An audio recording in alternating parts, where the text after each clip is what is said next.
बेयाव सोर एमसिएलए जायो, सोर एमएलए जायो, सोर एमपि जायो, मन्त्रि जायो, बे देरसिन बाथ्रा नङा। बेक्तिया देरसिन बाथ्रा नङा, जोंनि हारि आरो समाजासो देरसिन बाथ्रा।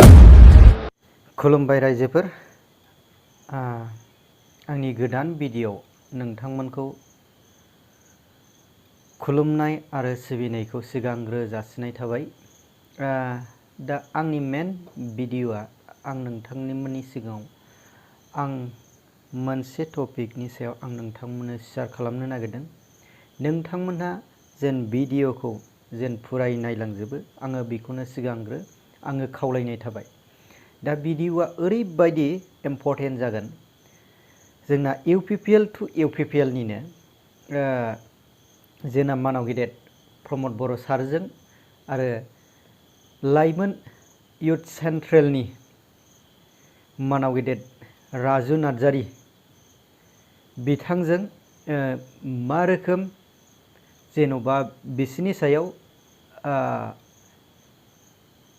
बुंलायनाया गोरोबलायै बायदि नुदों। अब्ला जोङो रायजोफोर बिसिनि सायाव बुंलायनाय खोथाखौ जोङो एसे खोनासंनानै लाग्रो। बिनि सिगांग्रो आङो नोंथांमोननि सिगाङाव मोनसे खोथाखौ आं शेयार खालामनो सानदों। जोंना दा गावबुरा आफादाव जेन सिगांग्रो जोंना मानाव गेदेर प्रमद बर' सारा गावबुराफोरनो मबाइल गंसे होनायनि प्लान खालामदोंमोन।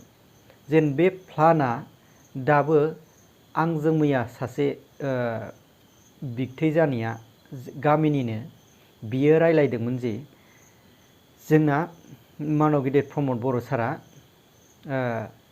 मबाइल गंसे होनायनि प्लानिं खालामदोंमोन, जोंना नै दाबो माथो गैया। आङो बेखौनो मोनगोन हिसाबै आङो मबाइलखौ फाननानै लालायदोंमोन। जेन आङो मबाइलखौ फाननानै लायोबा आङो बे मबाइलखौनो गावबुरा आफादनिनो जेन प्रमद बर' सारा होनाय मबाइलखौनो आङो लागोन होननानै जेन बिथां बे बिगथैया, नामखौ आं बुंला, बे बिगथैया बुंनानै लादोंमोन आरोखि।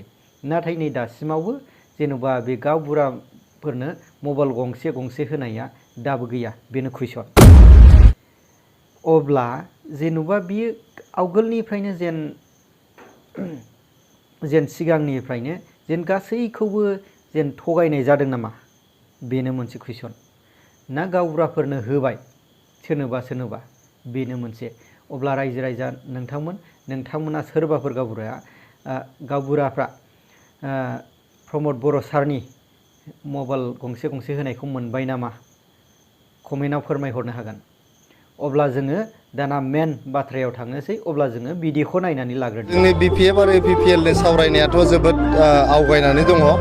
बियो खनथाम खनब्रैसो सावरायखांबाय, जोबोद पजिटिभ लामायाव थांगासिनो दङ।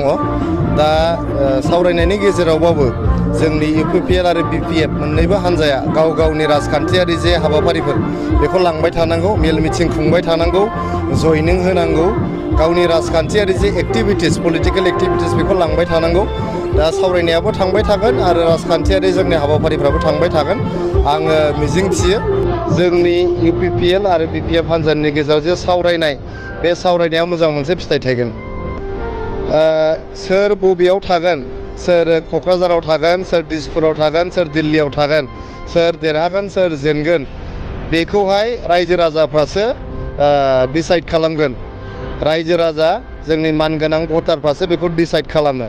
जोंनि रायजो राजाफ्रा जोंनो जेरैबायदि बिथोन होगोन, जोंनि रायजो राजाफ्रा जे थांखि लागोन, जों बेखौनो मानिनानै सोलिनांगोन। राजखान्थिनि फोथाराव रावबो आं बेयाव थागोन, आं बैयाव देरहागोन, आं बैयाव माबा मोनसे खालामगोन बेखौ बुंनो हाया। रायजो राजाफ्रासो बेखौ खालामगोन। आरो गासिबो जिनिसखौनो सावरायनायनि गेजेरजोंनो खालामनाय जागोन। सोर बहा थागोन, जों बेखौल' साननांगौ जे जोंनो रायजो राजाफ्रा जोंनो जे सुबुरुन होगोन, जे बिथोन होगोन, जे थांखिखौ रायजो राजाया लागोन, जों बेखौनो मानिनानै सोलिलांनांगोन। जेसेबांखि गिदिर लिडार जाया मानो, जों रायजोफोरखौ मानिनानै सोलिनांगोन। आरो जेराव जोङो मोननैबो हान्जाजों सावरायलायनानै हारिनि इयुननि थाखाय मोजां मोनसे हाबा लानो नागिरदों, बेयाव सोर एमसिएलए जायो, सोर एमएलए जायो, सोर एमपि जायो, मन्त्रि जायो, बे देरसिन बाथ्रा नङा। बेक्तिया देरसिन बाथ्रा नङा, जोंनि हारि आरो समाजासो देरसिन बाथ्रा। इउपिपिएल, बिजेपि आरो एसजिपि जोंनि गाहाय थाखोनि बिबानगिरिफोरजों सावरायनाय जादों।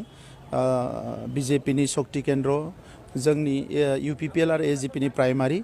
दा फैगौ बाइ इलेक्सनखौ लानानै ग्रासरुट लेभेलाव गोबां खामानि मावगासिनो दङ।